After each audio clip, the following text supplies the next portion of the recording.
جب جوان ہوئے، تقریباً 18 سال کے ہوئے، تو آپ نے اپنی والدہ محترمہ سے کہا کہ میں تعلیم کے لیے بغداد جانا چاہتا ہوں۔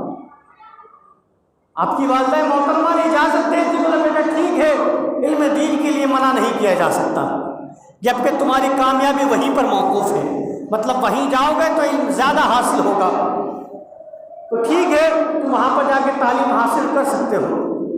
تو آپ کی والدہ محترمہ نے آپ کو 40 درہم یا دینار آپ کو دیے۔ باقی آپ نے پہلے بھی سنا ہوگا، لیکن جو اس سے اخذ ہونے والی بات ہے اس پہ بڑی توجہ دینے والی بات ہے کہ آپ نے کہا کہ بیٹا یہ کچھ پیسے ہیں، ان کو لے جاؤ، تو تمہارے کام میں آئیں گے، پردیش میں جا رہے ہو، پڑھنا لکھنا ہے، بہت سے کام ہوتے ہیں، یہ کام آئیں گے۔ بولے ٹھیک ہے، لیکن چلتے وقت ایک نصیحت حضور غوث پاک کو کی تھی۔ والدہ محترمہ نے کہا تھا کہ بیٹا عبد القادر، چاہے جیسا بھی مرحلہ آ جائے، کیسا بھی وقت آ جائے، کیسی بھی مجبوری آ جائے، جھوٹ نہیں بولنا ہے۔ کیا فرمایا؟ جھوٹ نہیں بولنا ہے۔ تو حضور غوث پاک نے فرمایا کہ جی امی جان، جیسا آپ کہتی ہیں انشاءاللہ میں ویسا ہی کروں گا، کبھی جھوٹ نہیں بولوں گا۔ بہرحال حضور غوث پاک قافلے کے ساتھ روانہ ہو جاتے ہیں۔ روانہ ہو جاتے ہیں کہ تھوڑی ہی دور چلتا ہے کہ ڈاکوؤں کا حملہ ہو جاتا ہے۔ حملہ ہونے کے بعد سارے جتنے بھی لوگ اس قافلے کے اندر موجود سے تمام سے مال لے لیا جاتا ہے۔ تو حضور غوث پاک سے ایک ڈاکو پوچھتا ہے کہ ہاں بھائی تیرے پاس کچھ ہے؟ جوان لگا ہوگا، پتہ ہے کہ جوان لڑکی کے پاس کیا ہوگا؟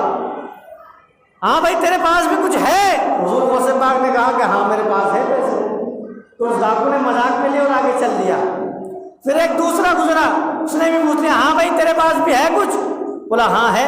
ہوتا یہ نا کہ انسان سچ بولتا ہے تو دنیا جھوٹ مانتی ہے اس کو۔ یہ آج بھی دیکھا ہوا ہے، کوئی انسان سچی بات کہے تو مانتا نہیں ہے وہ اس کو، وہ جھوٹ سمجھتا ہے اس کو۔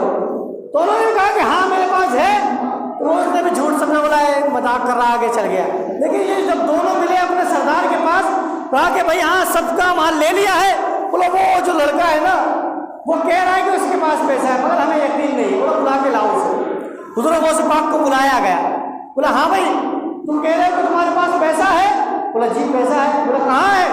تو آپ کے پاس ایک گدڑی تھی، اس کو پھاڑا گیا، اس کے اندر 40 درہم یا دینار نکلے۔ بولے یہ میرے پاس ہے۔ تو ڈاکو تعجب میں پڑ گیا، وہ حیرت میں پڑ گیا۔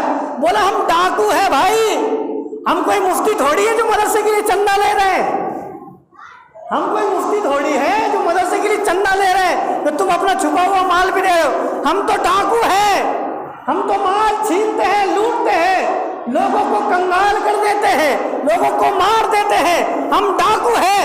تجھے تو اپنا مال ہم سے چھپانا چاہیے تھا، تو بتا کیوں رہا ہے؟ حضور غوث پاک فرماتے ہیں کہ یہ تو 40 درہم ہے۔ ایک طرف ہے میری ماں کی بات کہ جب میں اپنے گھر سے چل رہا تھا میری ماں نے کہا تھا بیٹا عبد القادر جھوٹ نہیں بولنا ہے، جھوٹ نہیں بولنا ہے، تو کیا میں ان 40 درہم و دینار کے چکر میں اپنی ماں کی بات کو ٹھکرا دوں، اپنی ماں کے دل کو ٹھیس پہنچا دوں، اپنی ماں کو تکلیف پہنچا دوں؟ یہ ہرگز نہیں ہو سکتا ہے۔ اور میرا وجدان تو یہ کہتا ہے کہ 40 درہم و دینار ہے، میں کہتا ہوں کہ 40 لاکھ درہم و دینار بھی ہوتے تو حضور غوث پاک ان کو بھی دے دیتے،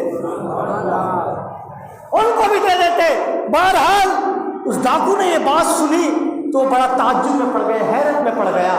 وہ کہنے لگا اے عبد القادر کہ تو نے اپنی ماں سے ایک وعدہ لیا تو تو اس کو نبھا رہا ہے، ایک ہم ہے کہ جس نے رب سے وعدہ لیا ہے، رب سے وعدہ لیا ہے اور ہم اس کو توڑ رہے ہیں۔